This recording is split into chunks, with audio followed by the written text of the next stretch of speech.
Welcome to the Speaking Your Brand podcast, Laila. Thank you, Carol. Thank you so much for having me today on your podcast. I'm excited to chat with you because we worked together last fall. You were developing your keynote message, which we'll get into in a little bit. And so we've had lots of very interesting conversations. And during one of our last coaching sessions, I was like, well, we kind of came to this realization that maybe these conversations would be helpful to have on the podcast so that other people could listen to them as well. You have a background as an academic, but you left academia a few years ago. And I remember when we were chatting, and this is in your book as well, that you had this kind of aha moment, this realization towards the start of the COVID pandemic about what you had been studying and researching and had devoted your academic life to versus what you were feeling at the moment. And I think this is a nice contrast between what a lot of us have heard of as knowledge management. So how do we kind of corral all these different things that we need to know versus what you call knowledge mindfulness? Can you share with us that story and then what knowledge mindfulness means? Sure, definitely. I mean, you're taking me kind of like 6 years back. Wow. Time flies, Carol. Time really flies. So let me go back in time, not 6 years, maybe 23 years back. And that's the start of my journey into my interest in knowledge management and how I decided to leave my hometown and travel to the US, Pittsburgh, Pennsylvania, to pursue a doctorate in information science with a focus on knowledge management at that time. And I think my passion for knowledge and understanding knowledge and the dynamics of knowledge just came from the realization that knowledge is so much embedded with a human being. And that was the real contrast between knowledge and information for me at that time. Because my undergrad was in computer science, and that was all about data. I kind of then I did my master's in information studies. So a lot of focus on information system. So in those years, in mid-90s, because of the information overload, the competitive edge that came out at that time was what we call the field of knowledge management, because that was kind of the competitive edge then. So fast forward to 2020, that was the year that I started a sabbatical. And I decided, I'm going to do the 6 months sabbatical at MIT, exploring, what new learnings are out there and all that. Of course, the global pause, just really kind of gave me the space to reflect on everything that I have been teaching, researching, consulting. I mean, for 20 years, that was my life. And what really triggered that is that those many questions of what if.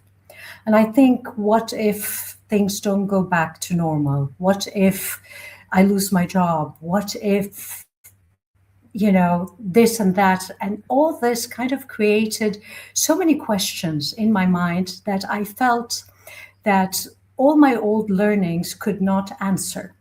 And this was kind of the tipping point for me to start being more curious about the field of knowledge management and how much this field was more suitable for stable times, more suitable for structured times.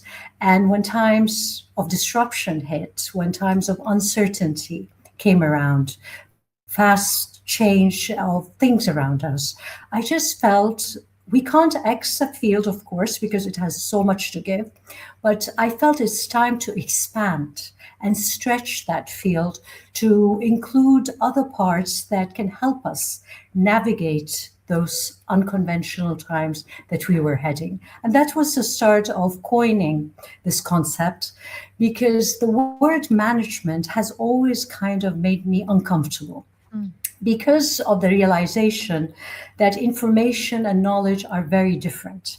And what we when we talk about knowledge management is really talking about information management, and that's the only thing we can manage. We can create systems to manage it, and the technology is the tool to manage it.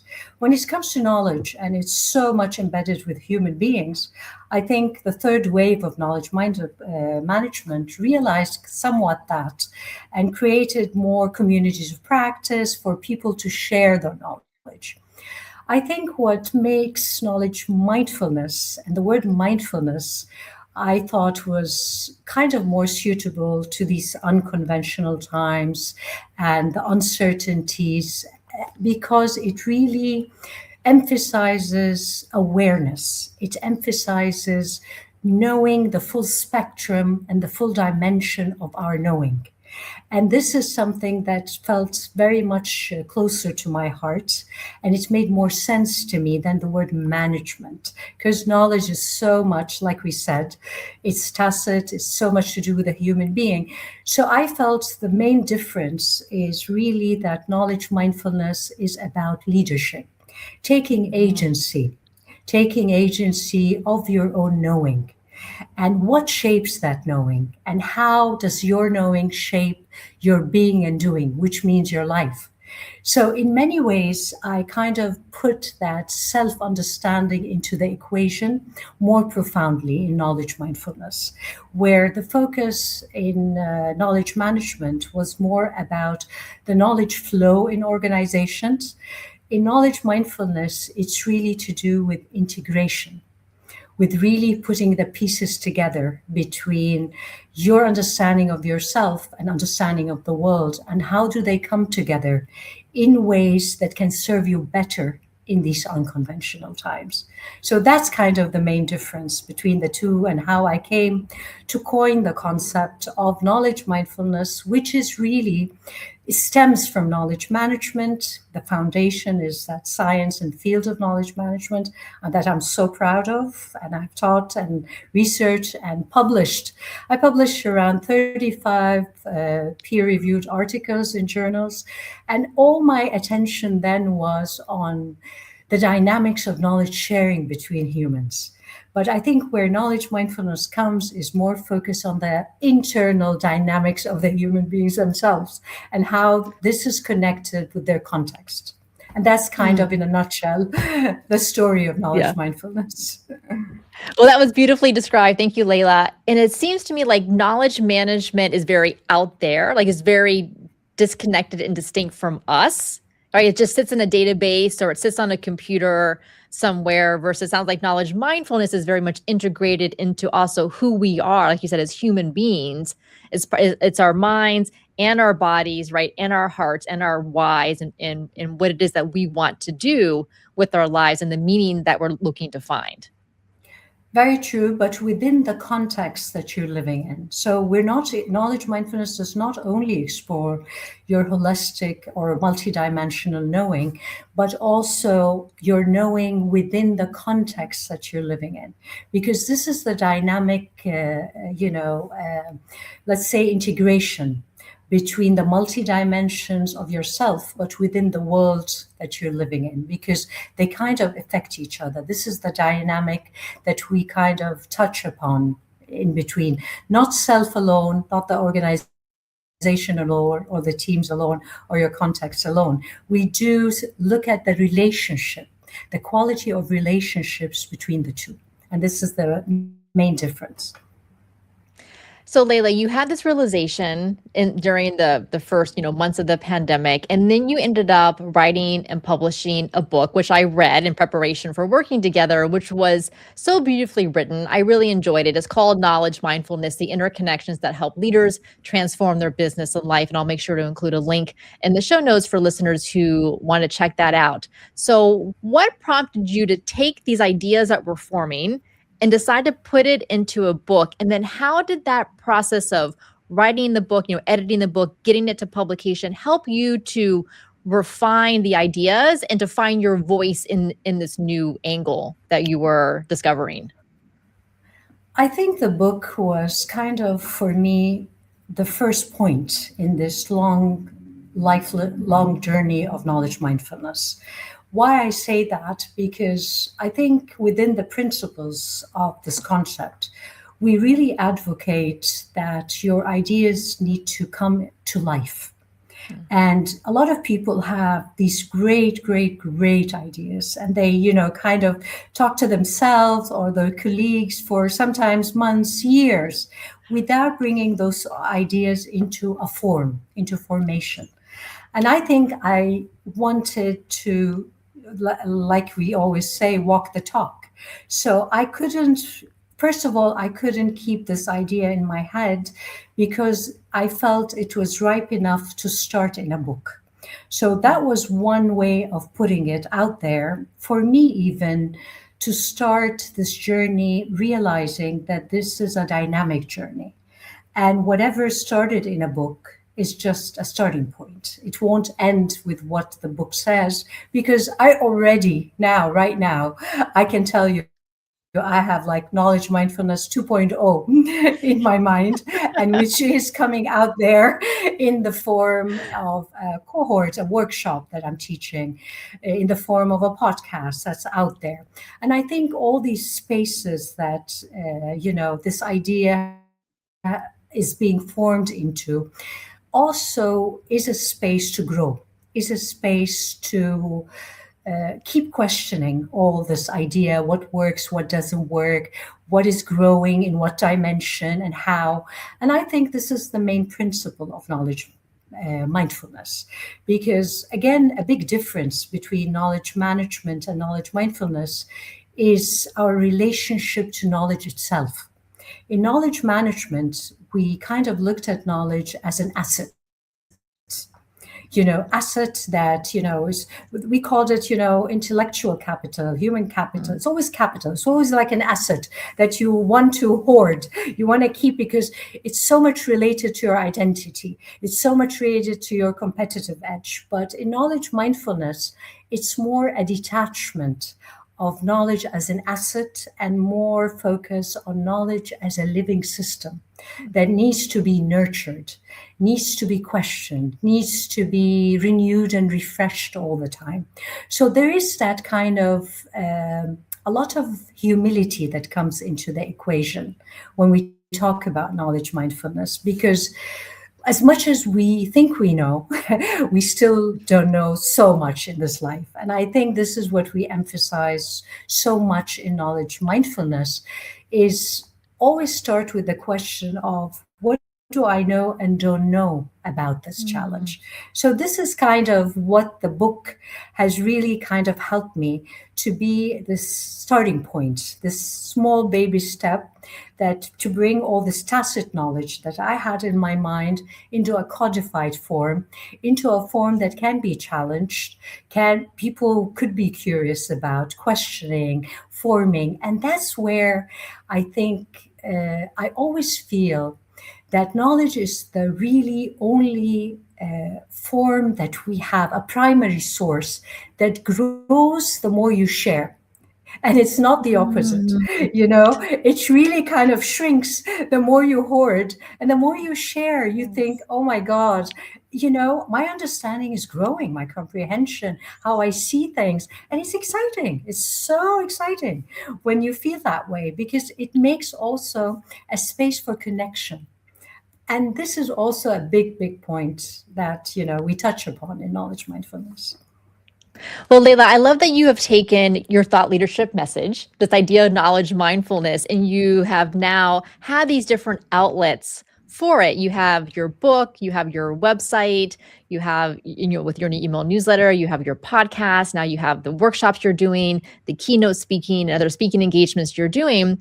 And I feel like you said, it's different ways for people to learn about knowledge mindfulness and to generate new understanding of it, and to take it and for them to then do with it what they want from these different media that you're creating. So speaking of your keynote, I remember when we were working together last fall that we had mapped out your keynote, and then you had an opportunity just kind of come into your email inbox to do a virtual keynote for a knowledge management conference that was happening around the same time. So you did that keynote, and I remember you came back to our coaching session afterwards, and you had this another realization about the field of knowledge management that probably, I think it surprised you a little bit, but it also reaffirmed the importance of the work that you were doing about knowledge mindfulness. So, can you tell us a little bit about that experience, what you saw, and what you learned?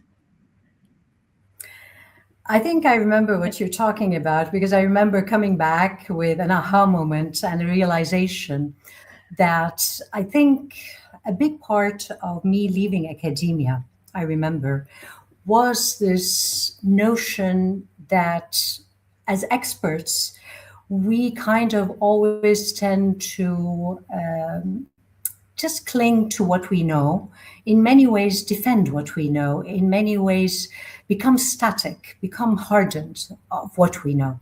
And I felt, again, with this dynamic world that we're living in, the new reality that's coming out there, emerging in our lives, I just felt we need a more dynamic movement, a more flexible, a more humble a way of opening up to different views and different perspectives.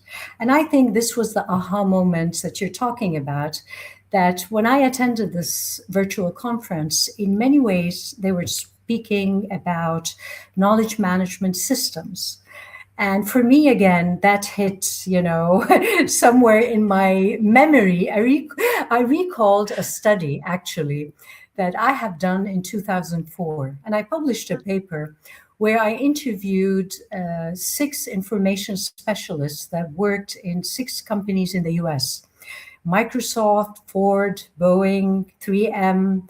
I can't remember, Eagle Heart, six companies. And I interviewed those six information professionals and knowledge management experts that were kind of coming and emerging in these companies, and asked them a couple of questions. But I recall that were they aware of the difference between information systems and knowledge systems, and how were they dealing with this concept of knowledge? And I published a paper, and I remember when I came back home, I did a comparison study, and I interviewed also two big organizations here in Kuwait and tried to make a comparison study, because I felt, why I'm recalling this 2004 study, because I just felt that moment in that virtual conference when they talked about knowledge management systems. And I felt that in a way, they, or many of the knowledge management professionals, are kind of stuck in the old models of doing things, of the old models of thinking, of how do we organize knowledge? How do you put knowledge in portals? How do we bring knowledge to the right person in the right time, to access for the right decision making? And all that sounded great, like I said, for 20 years.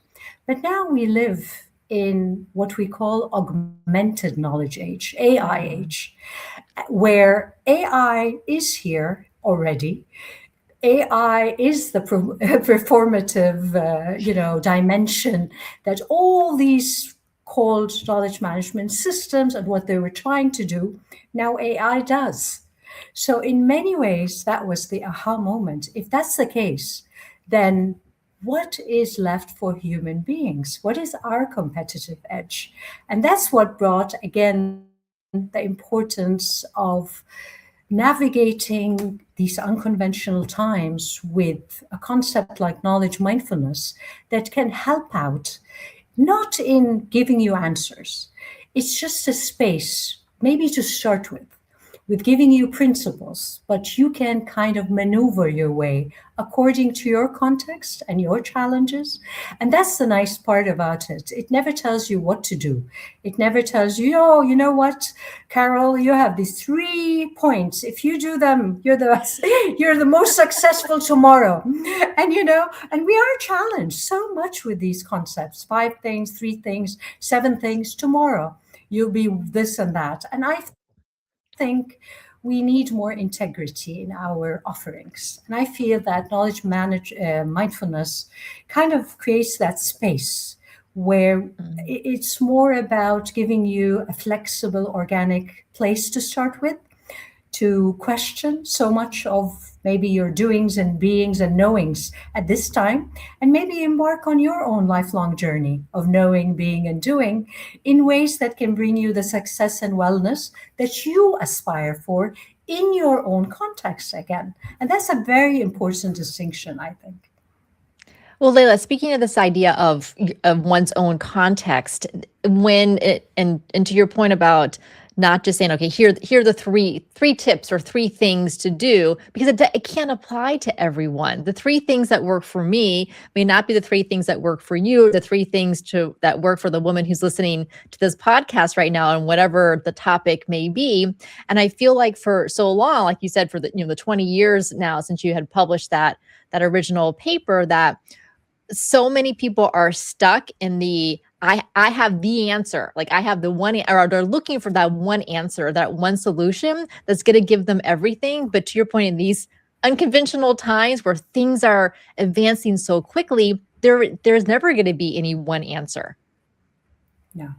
And that is very true, by the way, even for one person in one context. So even if the situation changes in your context, for you personally, I think this is where knowledge mindfulness come into play, because it's not about really being right. It's about doing the right thing in the context that is aligned with who you are.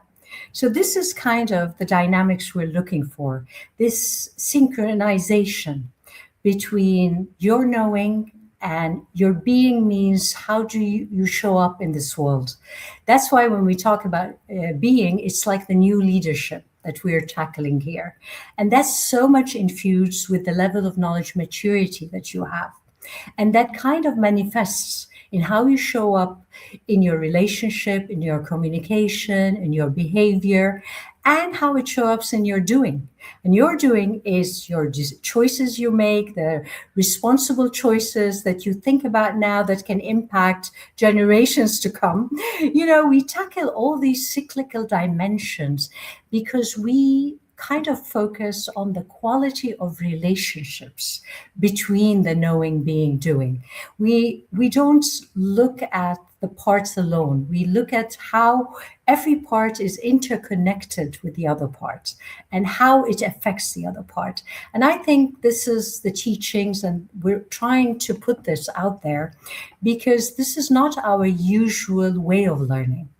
Again, we call it the new learning. Knowing is the new learning in knowledge mindfulness because, again, we were trained for a different life, a more stable, linear way of thinking, the industrial age where there's a, cookie cutter for everyone, standardized tests. You are great and intelligent because you brought this kind of grades.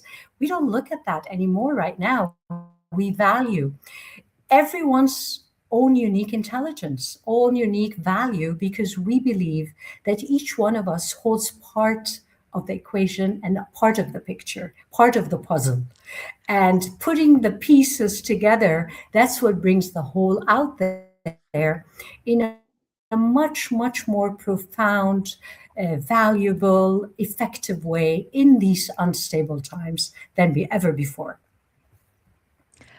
Layla, what popped into my mind as I was listening to you is that clearly there's been around the world this hunger for a prior age, this nostalgia for, say mid 20th century America, definitely true here in our politics in the US, this nostalgia for what people think is a simpler time, like this industrial age, the cookie cutter, you had a job, you did the same job every day, you knew what was expected of you, you learned it and you did it. Now, of course, that is not really the reality of how most people worked back then, but I feel like because of how fast the world feels and how much uncertainty there is, and in whether it's technology, AI, just politics and everything that's going on, that people are hungry for this certainty. Yet, how can we find that certainty within ourselves as the world is uncertain? I'm going to ask like a global question, Layla, but then I want to come back to how do we slow down ourselves in our own lives so that we're not on this hamster wheel. Okay, so let's talk about the global first. Like, how do we feel certain in uncertain times? Is it possible? And how do we find ways to slow down? I think I just want to go back to what you mentioned about sometimes it always feels that, older times are better, simpler. And I just believe that at those times, they thought the same thing of 20 or 50 years back. So it's always the way it is, right? It is that. But I think I agree with you. We are in times now that I feel is much more challenging just because we are really entering a stage in human history where there is an intelligence that is much, much, much more higher in intelligence than human beings and never before in history. And I feel this is really the biggest challenge that we're facing. And I think because of that, we're talking about the importance of wisdom and unity as much as the importance of information and knowledge. Mm, It is just the knowledge mindfulness comes from this realization that because of these unconventional times right now, we need to value wisdom and unity as much as we value information and knowledge, mm, not Xing anything and not focusing on one thing or not the other. And that is the difference. I think in knowledge mindfulness, we talk about evolving your knowledge maturity. And that means really your abilities, your competencies to recognize and utilize the interconnection between information, knowledge, wisdom, and unity. And how do you go from this to this? And this is where I go back to the word certainty. So, again, the word certainty is all about control. We feel certain when we feel in control. And I think we feel in control when we have enough comprehension about the situation we're in. And in unconventional times like these, it feels more like we're entering more a fog. Let's just explain it like too much fog. So when there's too much fog, you cannot make sense of where am I going to walk, how I'm going to put my next step. So that fog leads to you don't have enough comprehension to give you that sense of control that you need and the ability to predict your next step. So that's why it creates a feeling of fear, anxiety, a loss of control. And this is where I think I can answer part of your question, which is how can then we gain some certainty? I mhm. can't say certainty because that's very difficult, I think, in the coming years. Very difficult. Why? Because again, there's a lot of fog. There's a lot of unknowns. And the unknowns, they're coming because we cannot predict what's going to happen in our lives, in our being and doing, okay, as a conclusion or as a consequence of this technology that came into our lives right now. It's such a complex technology that not even us, normal human beings, we're talking about the people who created it. You hear interviews talking about it's more like a black box. We don't know what's going to happen. We don't know. And that is, I think, where our settled feeling that we feel a bit of, this anxiety. Where are we heading? We don't know. But again, how do we get that certainty? Part of it is we need to push for deeper understanding of how to connect the dots of events that are happening around us. That is Mm, one part of the story. So there's so many things are happening, but they seem like so much fragmented. A thing here happens, an interview, you mhm, could hear somebody talking about AI or this or that. So how do you build your ability to start connecting the dots between everything that you're hearing, reading, talking to people about, and how that can give you a bit of comprehension, a bit. That comprehension would give you that kind of a bit of certainty. that, okay, that's a bit of certainty. It's more like you can take now a risk, small calculated risk of where you're going to put your next step, your small baby step, because it's called calculated risk. Calculated risk means you are willing to, the price if it didn't go well.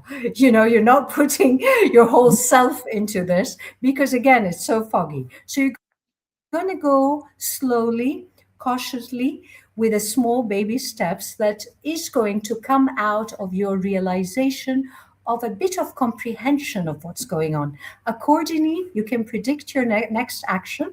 Accordingly, that kind of prediction can give you that slight self control that you need to assure yourself that, you know what, I can put my foot now in this direction or that direction. That's kind of, but again, Yeah. this is, I know it seems complicated, complex, but again, we are not going to confront today's complexity with a simpler way of understanding, because you will never ever reach your outcomes if that's what you're Yeah. looking for. So part of it is that, but another part of it is, I think, about faith. It's about Mm. just letting go. That's what's faith. It's really letting go. Sometimes when you have no control, you have no, that's it. Then I have to let go. I have to have that faith. Whatever is going to be will be, in many ways. So it's a Yeah. combination of really this, having that bit of certainty by your vigilance, by your understanding, by you connecting the dots, and knowing when to let go and when I can just put my, foot forward with a total, letting go Yeah. of the situation. Yeah. That's really helpful, Layla. And I like the metaphor of the fog, being in the fog. It reminds me that here in Central Florida, where I live during the winter, because humidity is much lower, driving at night through kind of like swampy areas or areas without a lot of people, and especially say like on the highway, there's dense fog, and I it really ups my anxiety and my fear a lot, because you're driving at 60 miles an hour plus, right, down the interstate. There's other cars around, you can't see hardly anything because of this dense fog, and I have to kind of talk to myself, much like you just explained, like one or 10 feet at the time, or whatever, however, slow the car down, like just basically, number, don't be distracted, for sure, like eyes on the road, pay attention, be focused, and just have faith, like you said, have faith that it's going to be all right. Just keep control what you can control, do the best you can, and just know that you're going to get through. And luckily, that has worked all of the time. So I like the metaphor of the fog. And the other thing that I tell myself when I get super busy, and we were laughing before we hit record, you asked me how things have been since the new year. I'm like, very busy. Like, it has been unbelievable. But what I tell myself is that, okay, Carol, you have handled this before. You've had really busy times before where you look at your week and you think, how am I going to get all this done? And you've always gotten it done. And the same thing will happen this week or the next week. So I try to like chunk it down to like, what do I need to do in the next few days, instead of trying to like get my mind squarely like, oh my gosh, this is going to be like this forever. I'd like just to touch on the Yeah. metaphor of your car in the fog in Florida, because that really is something also that we touch upon in the book in Knowledge Mindfulness, which is the importance of unity. And why is that? Because, as again, imagine if that fog is so thick and you have a long journey and you're just traveling alone on that journey. And this is where I think in today's unconventional times, we need our trusted others around us.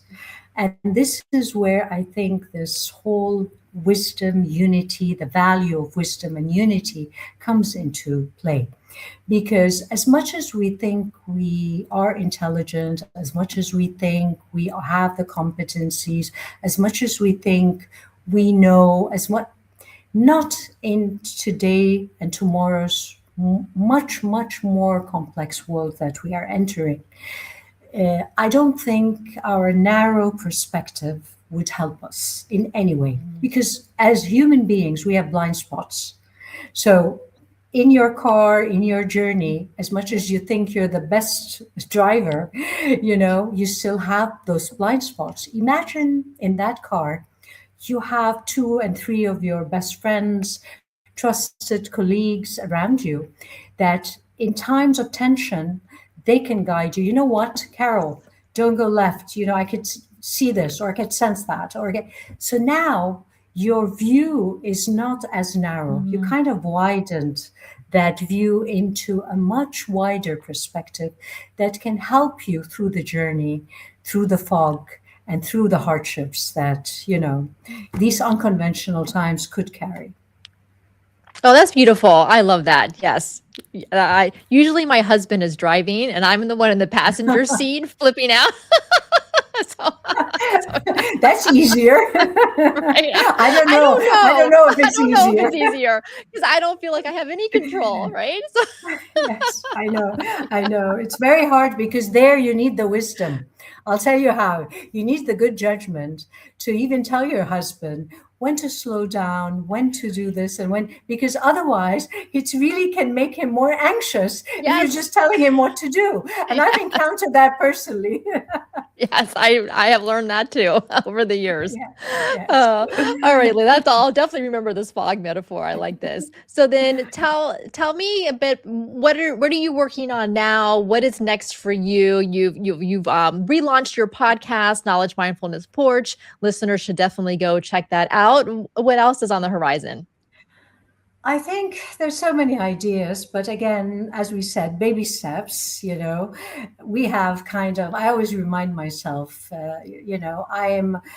I'm working on this as one dimension of my life, as of course many women in this world, professional women, we kind of juggle so many dimensions, being the family, the husband, the partner, the kids, our social and our work. And I came to realize it is very, very important to really try to harmonize, try to synchronize between these different dimensions.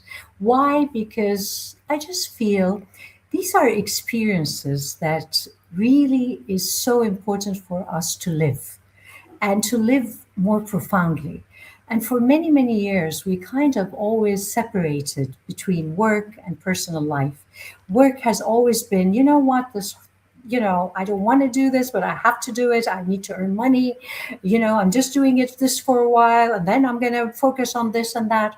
And you realize time flies and years pass, and this is your life.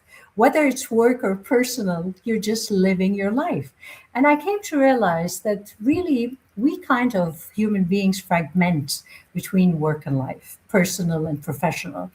And if we really can try to put this together as our being and doing in this life, then maybe we can enjoy what we're doing and have this profound experience if we can align what we feel is important in our life, what we feel the energy is coming out of us in those moments of aha, of, serving others, helping others realize something, or helping others in whatever capacity. I feel that gives us in return that fulfillment, that intangible feeling that I think we kind of strive for, but we never realize that it's important in our lives. So, going back to what I'm doing, so I am really trying to put these pieces together where I can enjoy a podcast like this talking to you, Carol. I can have, close this interview with a lot of energy, a lot of learnings, a lot of realizations that I can take back into my context and share with others around me. So the same thing applies when I'm hosting a podcast, the Knowledge Mindfulness Porch, which now is what I call season two, because it comes out in a video for the first time. It was launched last week, the first episode, because for a whole, I think last year, it was around 24 episodes. This was only audio recorded. And they're all on the website, Spotify, Apple, they're all there. But I think I'm excited because this time it's a very different experience having this recording, in a video.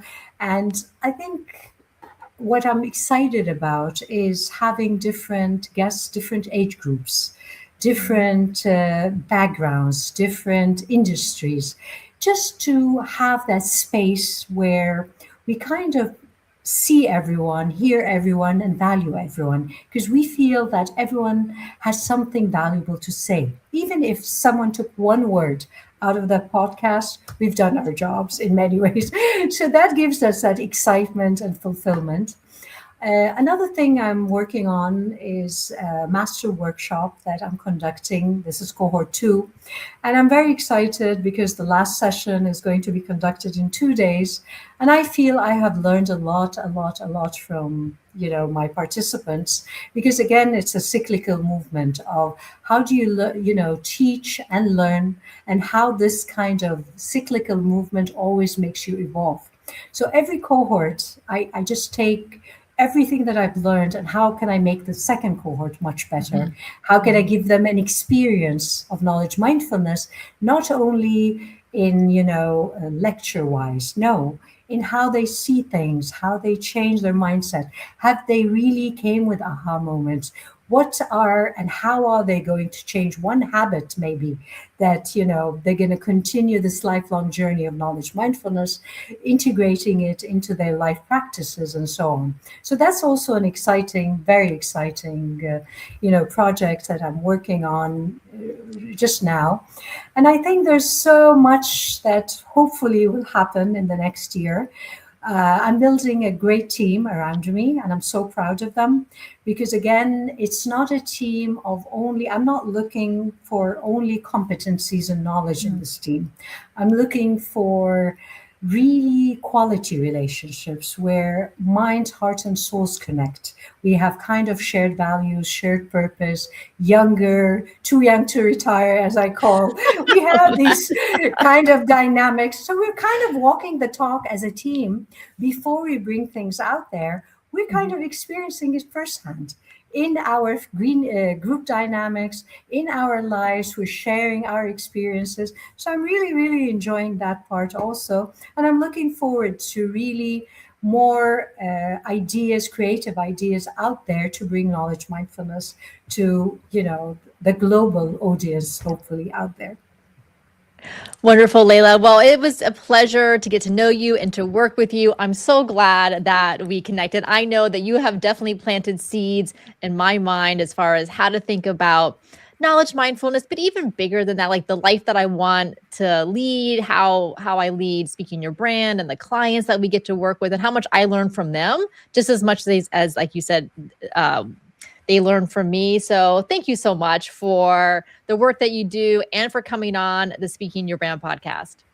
Thank you for having me today, Carol. I mean, that's really something I value too, that you really thought of me for today. And I really hope that we can work together in the future also on bringing knowledge mindfulness to people out there. I would love that. And for those of you listening, make sure to check out Layla's website at knowledgemindfulness.com. I'll have links in the show notes to her website, her book, and also connect with Layla on LinkedIn. Until next time, thanks for listening.